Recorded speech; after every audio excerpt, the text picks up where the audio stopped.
আমি doctor Janardan Mondal, consultant physician.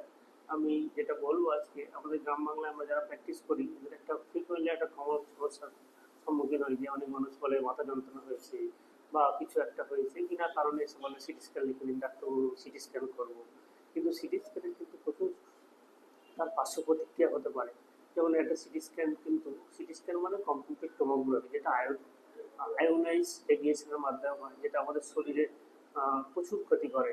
Free radical থাকে, এবং আমাদের শরীরে যেগুলো সুপ্ত ক্যান্সার আছে, সেই সুপ্ত ক্যান্সার সেল আছে তাদেরকে জাগান্বিত করে, এবং আরও অন্য অন্য মেটাবলিক প্রবলেম সৃষ্টি করে। আমাদের বোনসের উপর একটা এক্সট্রা তার এফেক্ট রয়ে যায়। আর সিটি স্ক্যান কিন্তু সবসময় করা ভালো নয়। অনেক মানুষ আছে বারণ করা সত্ত্বেও বারবার বলে আমার একটা সিটি স্ক্যান লিখে দিন, একটা সিটি স্ক্যান লিখে দেন। এগুলো বেশি করে দেখা যায় হসপিটালে। হসপিটাল কিছু হলেই মানে আমার একটা সিটি স্ক্যান লিখে দেন। মাথা যন্ত্রণা হচ্ছে মানেই সবসময় যে মাথার মধ্যে টিউমার হয়েছে বা মাথায় অন্য কিছু হয়েছে তার জন্য মাথা যন্ত্রণা, তা কিন্তু নয়। সিটি স্ক্যান কিন্তু সবসময় করা ভালো নয়। একটা সিটি স্ক্যান কিন্তু হাজারটা এক্সের সমতুল্য দিয়ে শরীরে যায়।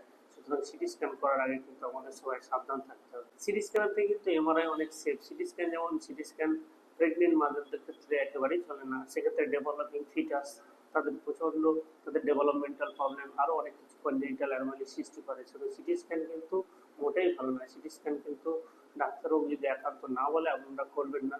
সিটি স্ক্যান করার আগে অবশ্যই ডাক্তারবাবুর পরামর্শ নেবেন। বিনা কারণে সিটি স্ক্যান করবেন না, আর করার জন্য অনুরোধও করবেন না। নমস্কার।